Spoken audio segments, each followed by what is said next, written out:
So you're on a world tour, Paris, London. Tell me about Munich. Don't forget Munich. Okay. Tell me about the international response to the film. I think the international response to the film has been great. It's been, people are very excited, and I think there's something very, like, there's a big common denominator with this movie. Like, everybody turns into a 7-year-old. You know, everybody loves it. How about the fact that you get to do some real action? Talk to me about that.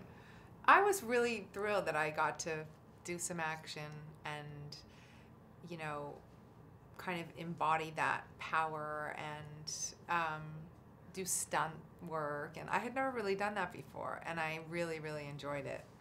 Yeah, I think that once with ladies, is it a 6-pack or is it less than a 6-pack? Not sure. Because you have you definitely have a pack in the scene. You know the scene I'm talking about. I'm packing something. So how much workout, how much training went into it for you? I definitely trained. I'm a pretty fit person anyway, since I started working out with Tracy Anderson, who, you know, runs a really tight ship. So but obviously as a woman who's had kids, when you read in the costume fitting, when they say, oh, you're wearing a bra and trousers for half of the movie, you're like, okay, so I'll be putting down the baguette and french fries for a while, I guess.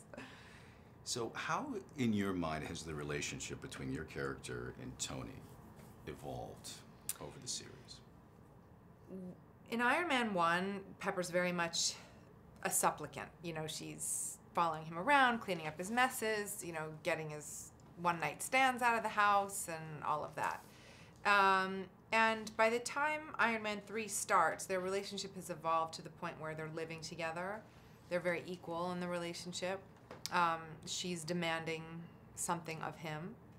And you see a real deepening, and you see the complexity. You know, the bar for a major trio of films in a major franchise like this gets set very high. Yeah. Do you think this movie clears the bar, and how so? I think, you know, we set a high bar in Iron Man 1 with what these kind of movies could be.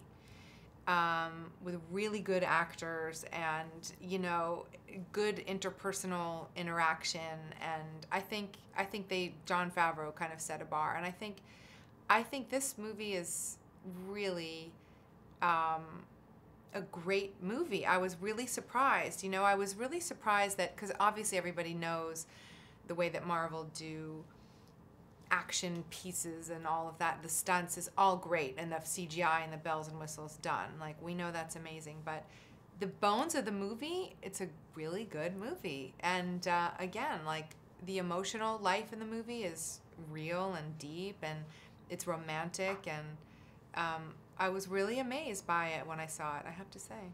How about the directorial change? I mean, from watching the film, it seems like it came off more than flawlessly. Yes. How about from your perspective? I mean, to be honest, I had a hard time with Jon Favreau not directing it at first. It was very difficult for me. I love Jon, and Jon cast this movie. Jon cast half the Avengers, and he's a really integral part. And of course, he's still an executive producer, and he was in the movie, and he was involved. But for me as an actress, it was very strange for him not to be at the helm. And it really took a concerted effort for me to open my mind and say, no, he's not doing it. We've got a new guy. And, you know, I thought Shane ended up being fantastic. He was razor sharp. He's an incredibly intelligent guy, very funny, and brought like a real visual style and brought a lot of emotion. And I think what Shane did differently was we started with a finished script on 3 that was great. 1 and 2, rewriting the whole time, rewriting on the day, and, you know, we started from a really solid place, and I think he did an amazing job. Some amazing new cast members here. I mean, one thing about this movie is we can't talk about it too much because there's so much we don't want to give away. True. But talk to me a little bit about Ben and Guy, Rebecca. It was really nice to have actors of that caliber join.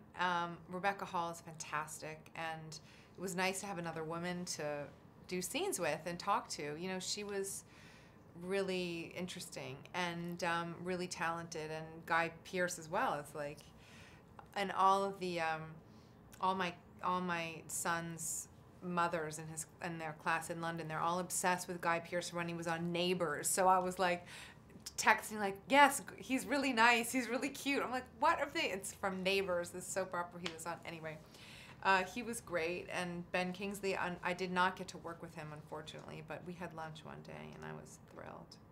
I thought that was an incredible performance on his part. Yes, he was brilliant.